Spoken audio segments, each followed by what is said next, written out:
I have baked over 13 brownies during this brownie extravaganza, and I'm on to a new one, but it comes from an old place. Breakfast, Lunch, and Tea from the Rose Bakery in Paris is a book that I took a photograph of 14 years ago when I staged at Floreal in Chicago. Now, Sandra Hall, who owns Floreal, is married to a French person, and the aesthetic and the menu is very French.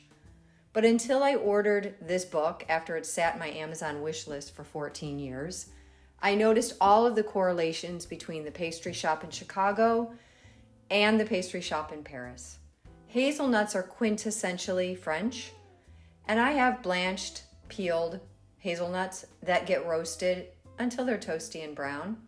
But the simplicity of this recipe does not put it in the ooey gooey fudgy category. It puts it in another category, luxurious and elegant. I treated it just like I treated all of the other brownies, following exactly the same procedure. It weighs in under 1,000 grams, so it fits in my 8x8 pan. I like to make things pretty, so after carefully cutting all of the roasted hazelnuts in half, I put all of them face down.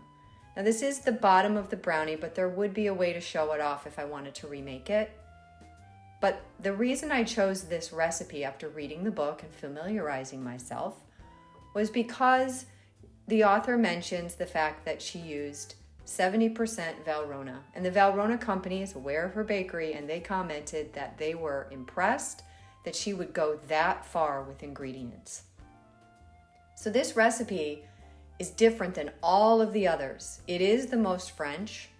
It is the most complex and beautiful, and it really calls out for pairings, for other textures. It's not a basic brownie, but it's the beginning to a full, bigger dessert.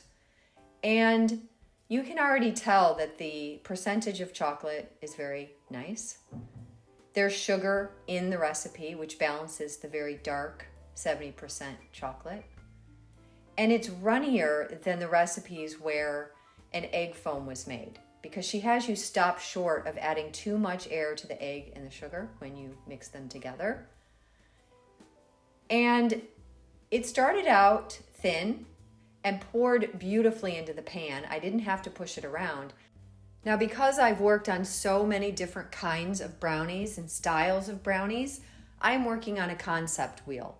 And this brownie would go under an elegant brownie, one that you could use in many other applications. The ooey gooey fudge brownie are other ones, and then there are the bad brownies. They have their own category. So this one is really beautiful. If you're having anybody who is a foodie, maybe even a food snob or European, this is your brownie.